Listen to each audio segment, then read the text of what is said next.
It's funny how sometimes your greatest hardships turn into your greatest blessings, because had I not had those, I would never be where I am today. And it's just so beautiful how it all worked out.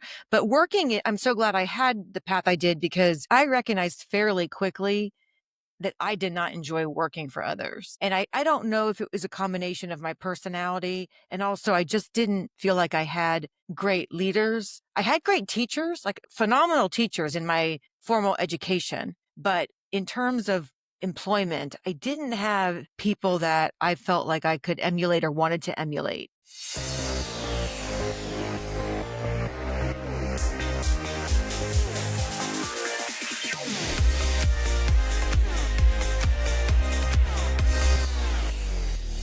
Betsy, I'm excited to chat with you today. Thank you so much for making time for me. I know we'll talk a lot about your background and you have a book that's out, so I want people to hear about that, but we'll dive into a little bit more leadership topics.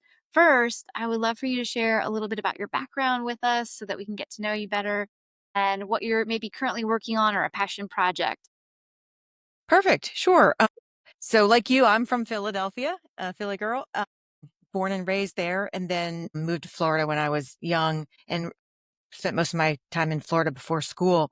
But my first career was in the pharmaceutical industry in the tri state Philadelphia area, and working in various different pharmaceutical companies in the marketing department, doing a lot of marketing research for commercially available drugs. It was a really, really interesting time, because it was when the US had just allowed direct to consumer advertising for prescription products. So we got to be involved with the radio and television ads and print. And so it was just a very exciting time to be in that industry. And then about a decade in, got two life events happened. One, I got laid off. I was working for a small biotech company in the suburbs of Philadelphia, and we were a one product company, and the product did not get FDA approval. And so they disbanded the commercial division, which I was a part of. I'd never ever dreamed that I would ever be laid off, at a company.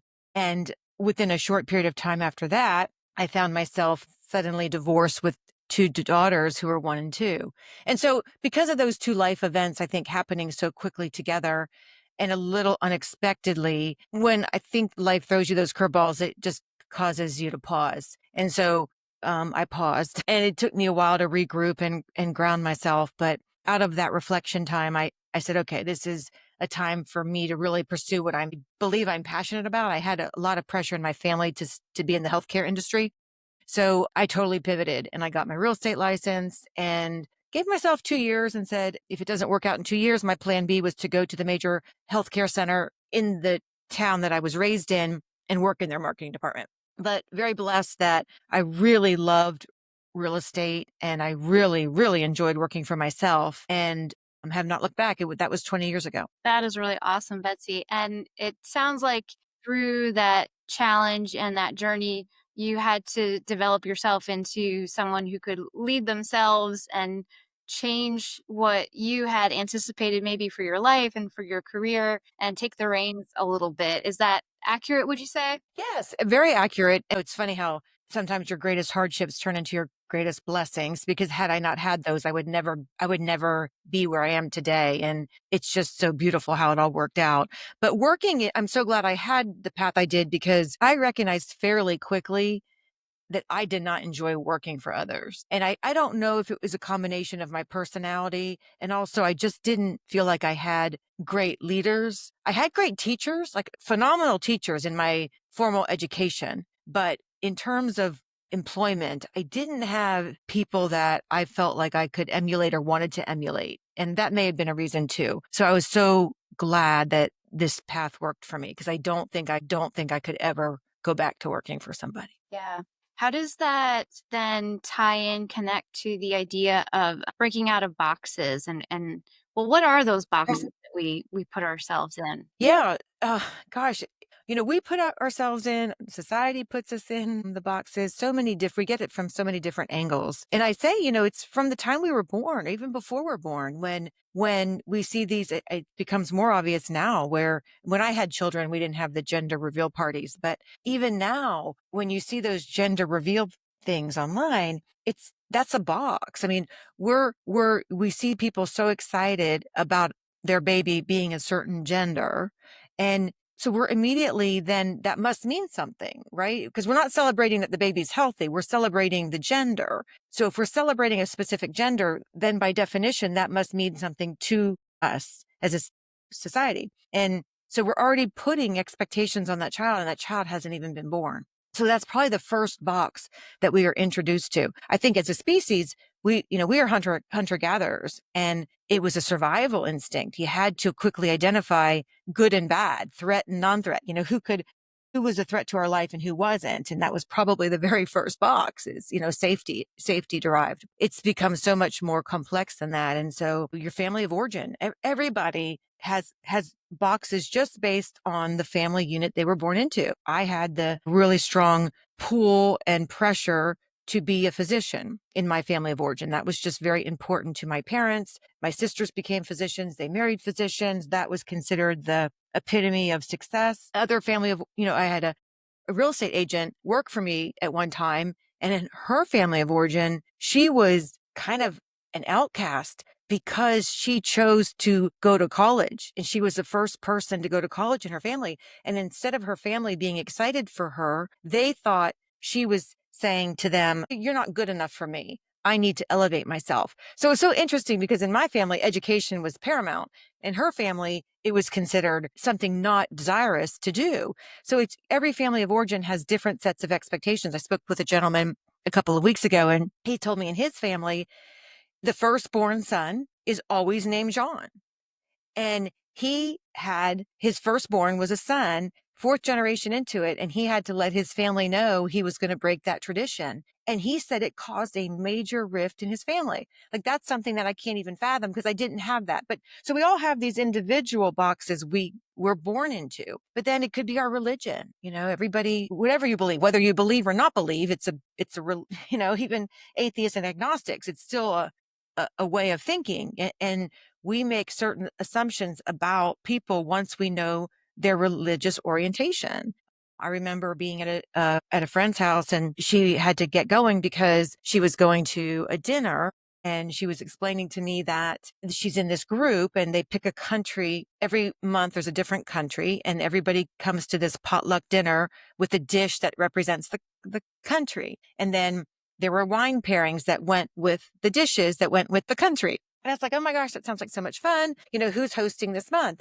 And she said, oh, Father Jeff. And I'm like, Father Jeff, the priest at Queen of Peace?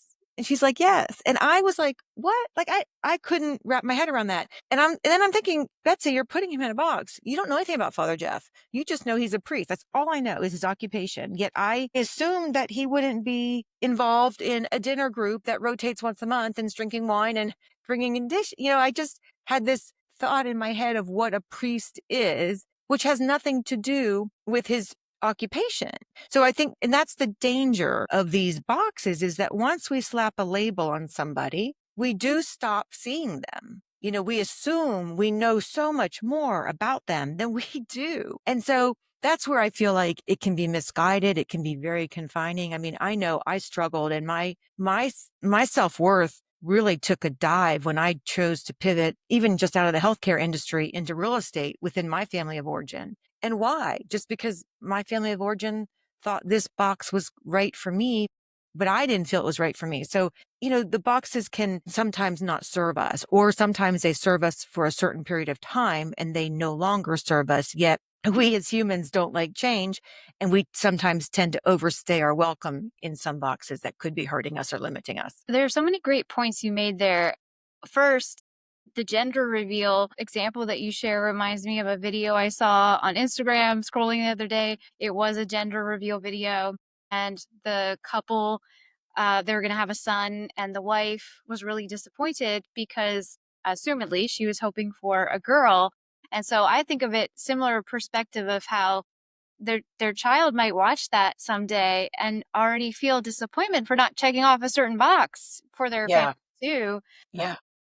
And then just the idea of boxes, one of the things that piqued my interest when we connected is this idea, and this was a long time ago now, but I used to have a phrase on my Facebook, I think, that was like, "I can't fit in a box. I tried, but my eyes are too big." Meaning I was interested in so many different things, and I'm more complex than simply one label. And I feel like we use labels or we put people in boxes so that we can understand them better and have an understanding in the way that we can communicate or interact or what you will. And yet how detrimental that can be because we're putting a limitation on someone's capacity or the complexity of their thought and their emotions and so much more. And so everything you're describing just aligns with that and resonates very, very deeply. Um, and the other part of it that I would add too is the idea that it is very technical. If we're meant to just fill out, check out boxes, we aren't allowed for the holistic human being to be present and to be celebrated. Well, that is so true. I remember my first doctor's appointment after I got divorced.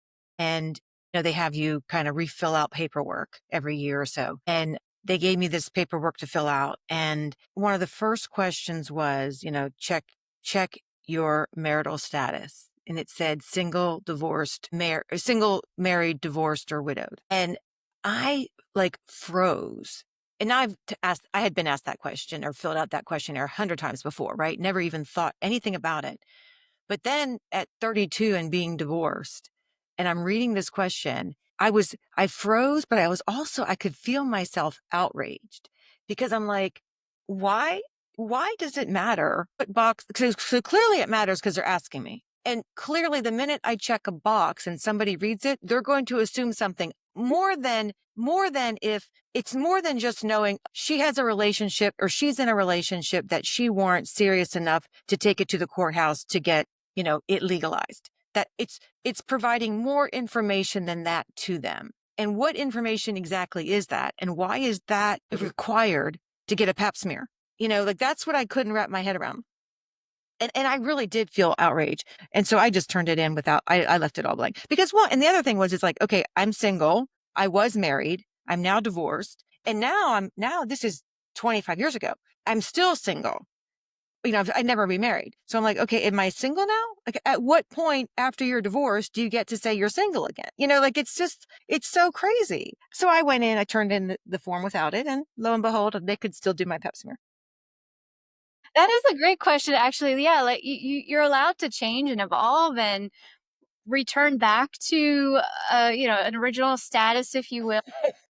No, it's sometimes we can't just fit into a box and make it make sense for everybody. And I understand too the need for intake forms and information and all that jazz. But your point is incredibly valid, and I would feel that same kind of frustration. I would hope that I would be like you and and not check off that box Yeah. if it didn't serve. But that brings me to the question of, well, how do we break free of the mental boxes? Maybe they're mental boxes, but I'm thinking of it as like a mental metaphorical box Mhm. that people are putting us in.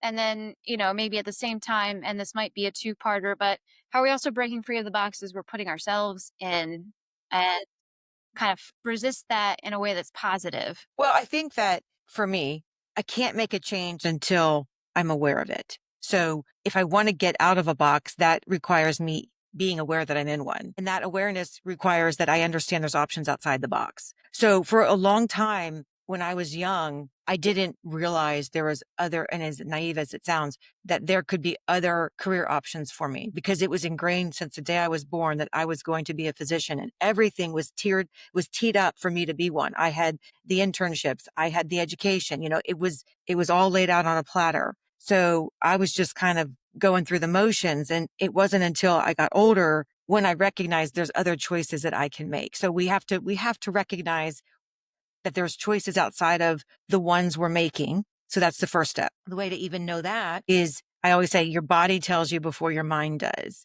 and your body will feel the disconnect before you rationally know it. And I was not in this has been a journey for me, but I was not I did not have the skill sets to really get in touch with my feelings and what my body was telling me when I was younger. And I would just kind of bypass it. The minute I felt any kind of discomfort in my body, I would just go right to my mind and I wouldn't think about it and try to understand where it was coming from. So that's been a whole journey for me. And so it's getting in touch with how you feel. And it truly is checking in. I mean, I have an app on my phone. It's free. It's called How We Feel. And my phone vibrates several times a day. You can set it for how frequently you want.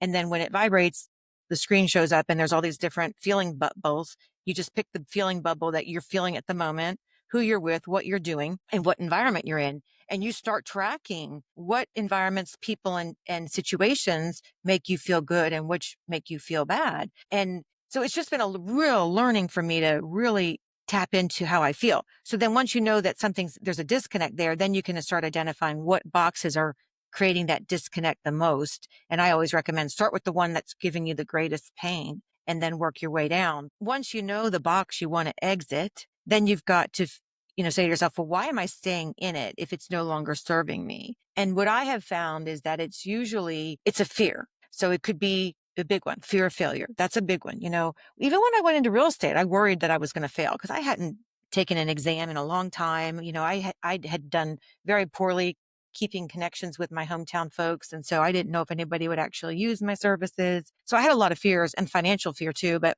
fear of failure.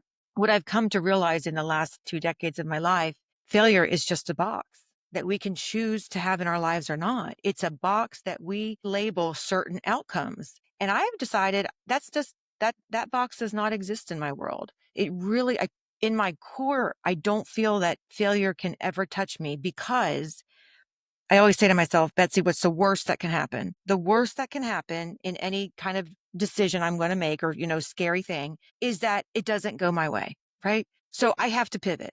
Well, I mean, you and I are at an age where we've had to pivot before, when we didn't want to, and we're still here. We made it. And most likely we can reflect back and say, you know what? I didn't see it at the time, but it actually was a good thing. It was a growth opportunity for me. So I feel like, okay, worst case scenario, I have to pivot and I'll have learned a valuable lesson that I get to take with me for the rest of my life. So that's the worst case scenario. And worst case scenario research has shown happens 3% of the time. So failure really doesn't exist. So that's an easy one for me to dismantle. And then there might be the fear of loss. So it could be a loss of social status. That's what I felt in my family. I was demoted several rungs when I told my family I was going into real estate. So there's fear of social disconnection. It's like a chess game. Anytime you make a move, you're upsetting everybody around you. People don't like other people to change. And so I always say, shore up your social connections for the future version of you, because you are going to you are going to ruffle ruffle some feathers, and that's okay. Great book that helped me on that is Henry McLeod. I don't know if you've ever read his work, Dr. Henry McLeod, on necessary endings. I used to be somebody who believed that if a relationship, whether a romantic relationship, a work relationship, any kind of relationship, I always thought that if it ended, that was, failure. And his book really reframed that for me. And, he talks about everything has to be pruned back for regrowth. And so relationships are the same way. You have to prune them back so that you can flourish. And so take a relationship ends, it comes to completion. And it's expected. And that really helped me understand that, okay, it's okay that I'm going to perhaps lose some connections when I make this move. But I know that there's people in my future world that want me there, that want to help me and pull me up. So I'm just saying, like, prepare for that, like, understand that and prepare for that. The status one where I was, kind of demoted in my family, I just had to say, Betsy, put your ego on the shelf. You're not your ego. Put it on the shelf, move forward in the direction of your dreams, right? So it's just breaking down what fear is holding you back, understanding it, and then creating baby steps so that you exit the box that's no longer serving you. Betsy, that's the epiphany right there too, and what you said about failure being another box that's just checked or unchecked, and a reminder about the data, the 3% on that. That's very comforting too. I never thought of it like, yeah, failure, success, they're boxes and outcomes are the box, and there's an extent to which you can't control it, but we can reframe how we approach the outcomes. And to Yeah. your point, we can always pivot. Yeah, definitely pivot it. I haven't read the book that you mentioned, but I've heard of the author, so I'm going to check it out as well because that truly resonates. And You're also talking about self-awareness. I just recorded another episode with Kurt Busch, who also talks about that inner work of reflecting on your situations, the triggers that you are feeling that are moving you emotionally, maybe mentally in a direction that is uncomfortable or undesirable, and taking that reflection to understand it better and understand what's true in the moment and not necessarily the imaginings that can spiral out of control in our minds. So it very much resonates with some of the conversations of my day. But I hope that resonates with our listeners too. I'm curious, if you were to give anyone a piece of advice in addition to all the value you've given now, but something that would help them sort of tap into or crack into that mindset a little bit easier, is there an approach that you could help people take who are just getting warmed up to that idea? For me, writing things down has been instrumental because once you get, thoughts in your head can get pretty scary and your mind can go in catastrophically very quickly. But when you write it down, all your fears, your outcome, the possible outcomes, everything, like you read it and you're like, okay, yeah, that doesn't look bad. So that's been an exercise that's really helped me move forward in areas where I feel like I might be a little bit tentative and I can't figure out why. I love that. And really great advice for any leaders who are trying to navigate change or help others navigate and pivot through change, is to have that moment of reflection. And I like, I have my pen here. I like writing things down too. I call it my data dump. But in this context, taking that moment to reflect, journal perhaps, or quick notes, very, very helpful and valuable. And speaking of writing, Betsy, you wrote a book. So I want to give you a chance to share so that other people might either get in touch with you or grab a copy of the book. What's the best way for people to find you online? So I'm on social media on all the major platforms with my name, Betsy Pepine. And then I have a website, betsypepine.com. The book is on the website. The book is on Amazon. It's on all the major online book retailers. I also have a course that is a companion to the book that's on my website. And there's also a free toolkit that's on my website. That is tons of value. Thank you so much for sharing all that with us. We'll have all the links below for everyone. Betsy, you're welcome back on the podcast anytime. I know we could dive a whole lot deeper into this topic. I actually want to pick up your book first and then dive a little bit deeper myself. I know we could have even more to talk about. And I would be curious to see what other people's responses are too. But in the interim, thank you so much. And thank you to our audience of Bad Bosses, Great Leaders podcast. Until the next one, everyone. Thank you very much.